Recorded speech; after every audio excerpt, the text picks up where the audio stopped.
मैं अपने आने मेहमान अताउल्ला खान साहब को हाथ संभाल वेलकम करना और अपनी स्टेज पे बैठी तमाम क्यादत को और अपने पंजाब बैठे सब बुजुर्ग मैं क्योंकि टाइम बड़ा माशाअल्लाह जल्दी और मेहमान देख आए इसलिए असं हाजिर चाहते हैं।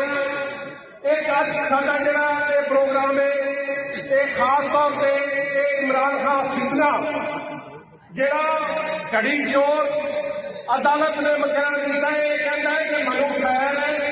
मियां मोहम्मद शहबाज शरीफ होना मरवाया है। अल्लाह के फजल नाल तू अजमल कतल है जदों ना हुक्म दिता मैं तेन खैर मार के विखावांगा जे बच गया तो फिर दसी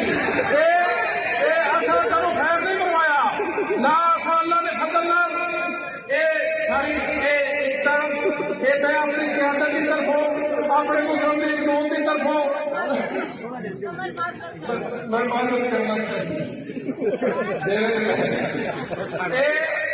जी ख्यालात का इजहार मैं अपनी पार्टी और लीडरान की तरफों नहीं सिर्फ मेरी जाती राय में मैं आज अपने पंडाल दसना चाहना कि खुदा की कसम सारे मुनाफत करते हैं मैं मुनाफत गल भी नहीं होता मैं मुनाफत करना होगा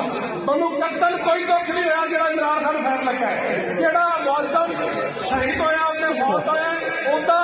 जाती तौर पर सानू गम भी है और सानू अफसोस भी है और कतल इमरान खान फैर लगेगा मनु कतल कोई अफसोस नहीं मैं तो उस बंदे का जिन्हें फैर मारे उसको वकील भी करना है और इंशाअल्लाह ताला उसकी मुलाकात भी करनी है।